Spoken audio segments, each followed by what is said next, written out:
আর কোনো কয়লা বিদ্যুৎ প্রকল্পে মাদারবাড়িতে না আসুক। যেটা ইজারা দেওয়া হয়ে গেছে অলরেডি ওরিয়ন গ্রুপকে, সেই ইজারা বাতিলের পক্ষেও কিন্তু আমাদের রায়।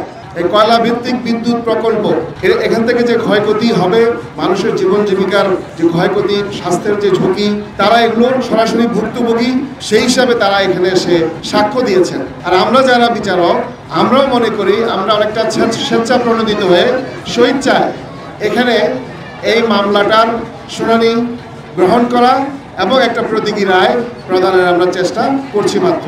তবে এটা মনে রাখতে হবে, এটা প্রতীকী হলেও এটার একটা ইম্প্যাক্ট হবে, এটার একটা প্রভাব কিন্তু আছে।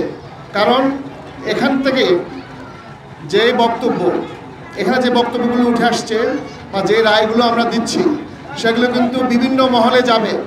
যারা সিদ্ধান্ত গ্রহণ করেন, যারা নীতি নির্ধারণ করেন, প্রকল্প অনুমোদন দেন, প্রকল্প বাতিল করেন, তাদের কাছে অবশ্যই যথাযথ প্রক্রিয়ার মাধ্যমে তাদের কাছে আমাদের এই বক্তব্যগুলো অবশ্যই পৌঁছাবে।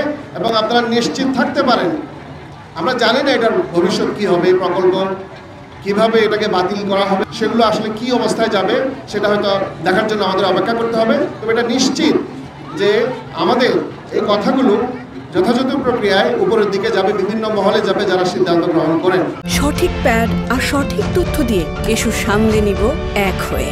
Mona Lisa sanitary napkin. পরিবেশ ধ্বংস যেখানে হচ্ছে, মানুষের জীবন জীবিকা যেখানে ধ্বংস হচ্ছে, মানুষের স্বাস্থ্য যেখানে ঝুঁকির মুখে পড়ছে, শিশু এবং মহিলারা যেখানে তাদের দৈনন্দিন কাজকর্মগুলো করতে গিয়ে যারা বাধার মুখে পড়ছে, তাদের পক্ষে কথা বলা, সর্বোপরি পরিবেশ রক্ষার পক্ষে অবস্থান নেওয়া, সেটা হলো আমাদের কাজ।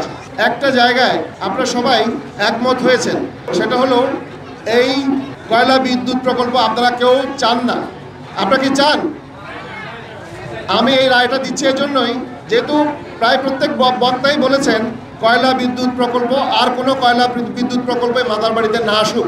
এই জমিটা যেটা ইজারা দেওয়া হয়ে গেছে অলরেডি ওরিয়ন গ্রুপকে, সেই ইজারা বাতিলের পক্ষেও কিন্তু আমাদের রায়। যে মানুষের প্রাণ এবং প্রকৃতি একবার ধ্বংস হয়ে গেলে সেগুলো ফেরত আসে না। আপনাদের যে নদীটা একবার ভরা রয়ে গেছে, আপনারা ইচ্ছা করলেও সেটাকে আর ফেরত পাবেন না।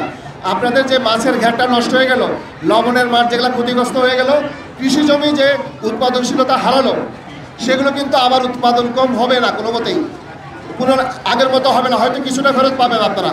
কাজেই আপনাদের দাবির পক্ষে সুস্পষ্ট অবস্থান নিতে হবে এবং আপনাদেরকে আন্দোলন, লড়াই, সংগ্রাম চালিয়ে যেতে হবে।